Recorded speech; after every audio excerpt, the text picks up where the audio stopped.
Bonjour à tous, dans cet enregistrement nous allons vous montrer où trouver votre travail à faire et comment rendre le travail que vous avez à faire à l'issue d'une activité.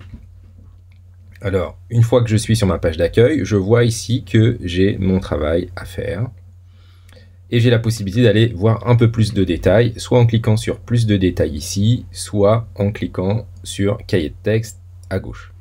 Mais j'ai déjà la possibilité de cliquer sur travail à faire quand j'ai fait mon travail, et du coup il se transforme en travail fait.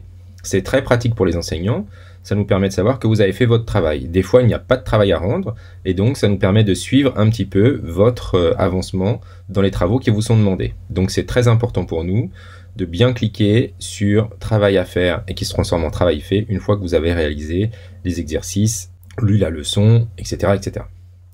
Maintenant je vais cliquer sur plus de détails ici. Et donc ici, en haut, j'ai prochainement, emploi du temps, et là nous sommes sur travail à faire. Voilà la partie qui nous intéresse. Donc vous avez ici, par ordre chronologique, les travaux que vous avez à faire. Nous allons nous rendre sur le 6 avril ici, et ici nous avons 3 types de travaux différents à rendre, c'est pour ça que nous allons jusqu'à cette date, donc en éducation physique et sportive, et vous avez des choses à rendre. Contrairement à d'autres, où par exemple ici sur le 6 avril, vous avez juste à faire le travail et une fois qu'il est fait, à déclarer qu'il a été réalisé par vous-même. Donc si je vais ici sur le travail à rendre, donc c'est un travail à rendre avec une pièce jointe. Donc l'objectif pour vous, là, travail rendu, c'est d'ajouter le fichier une fois que vous avez réalisé le travail. Donc vous voyez ici que ça a été donné le 30 mars pour le 6 avril. Et que pour l'instant, je n'ai pas rendu mon travail. D'accord ?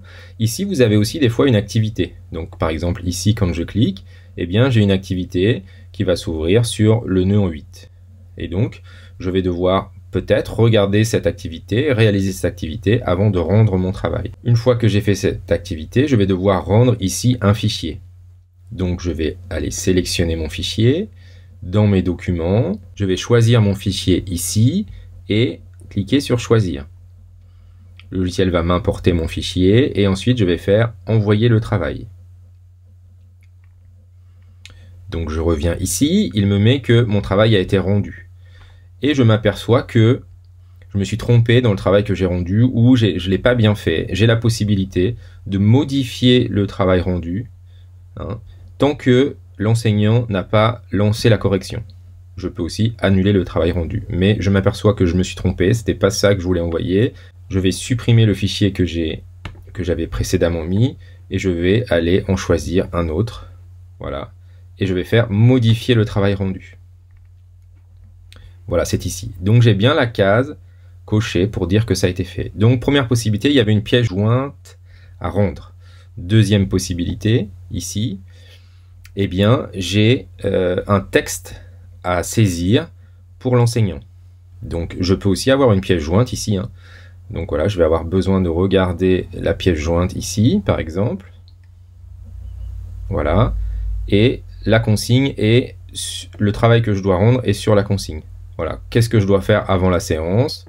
Donc avant la séance, je dois bien m'échauffer.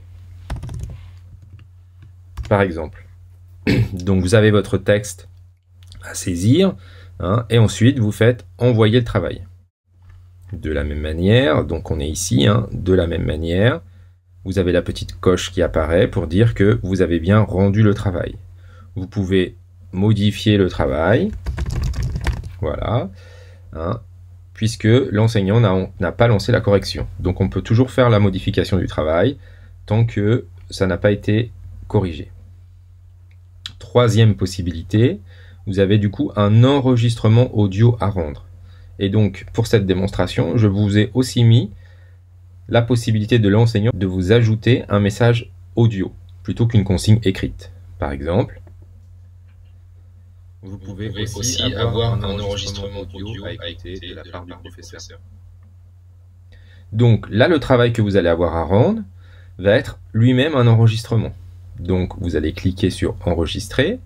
Souvent dans les navigateurs, vous avez une autorisation à donner pour qu'il active votre micro, donc que ce soit sur votre tablette, votre téléphone ou votre ordinateur. Donc je clique sur autoriser.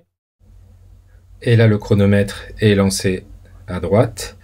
Donc il est en train d'enregistrer tout ce que je dis. On voit le petit graphique ici qui annonce qu'il est en train d'enregistrer. Puis quand c'est terminé, je clique sur arrêter. Et là, je peux réécouter mon travail que j'ai donné, la réponse que j'ai donnée, je peux l'écouter, hein, je peux la supprimer si ça ne me plaît pas et la réenregistrer. Une fois que mon enregistrement est réalisé, je clique sur envoyer le travail.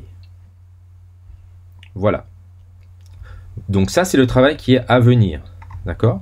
Ensuite, ici, vous avez aussi éventuellement du travail en retard. Là, il y a des travaux que je n'ai pas rendus, donc j'ai la possibilité d'aller voir et éventuellement de rendre a posteriori le travail que je n'ai pas encore rendu. Dernière possibilité par rapport au cahier de texte, vous avez ici le classeur pédagogique des différentes matières, à l'intérieur duquel vous pouvez avoir des activités à réaliser, mais qui seront toujours reliées par le biais du cahier de texte. Mais vous pouvez quand même y aller pour jeter un œil. Par exemple, ici, je vais en anglais.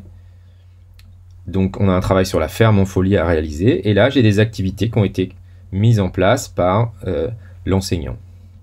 Donc, un petit texte à trous. Donc, par exemple, ici, voilà, je vais aller déplacer les éléments pour les remettre dans le texte. Et ensuite, je peux vérifier si j'ai bon ou si j'ai pas bon. Voilà. Et donc là, je vérifie. Donc, ça me permet de refaire des essais. Et ensuite, je peux, si vraiment je n'y arrive pas, voir la solution. Il y a d'autres types d'activités. Donc là, par exemple, une vidéo à regarder avec une réponse à rendre. Donc, par exemple, ici, hop, je mets ma réponse, j'affiche, et bien, je me suis trompé. Ce n'est pas la bonne réponse et je peux donc refaire une tentative en cliquant ici. Donc, hop, je change. C'est toujours pas bon. Et je peux du coup afficher la réponse. Et ici, j'ai la réponse qui est affichée. Donc, cette partie classeur pédagogique et ces activités-là, de cours ou d'exercices, ne sont faits que pour s'entraîner. Il n'y a pas de remontée des résultats pour l'enseignant.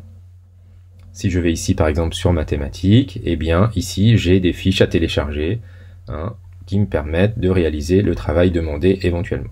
Donc, pour résumer les points importants, cahier de texte, je vais dans travail à faire. Il faut bien qu'à chaque fois, j'ai déclaré fait, que j'ai une petite coche verte pour dire que j'ai bien réalisé le travail demandé.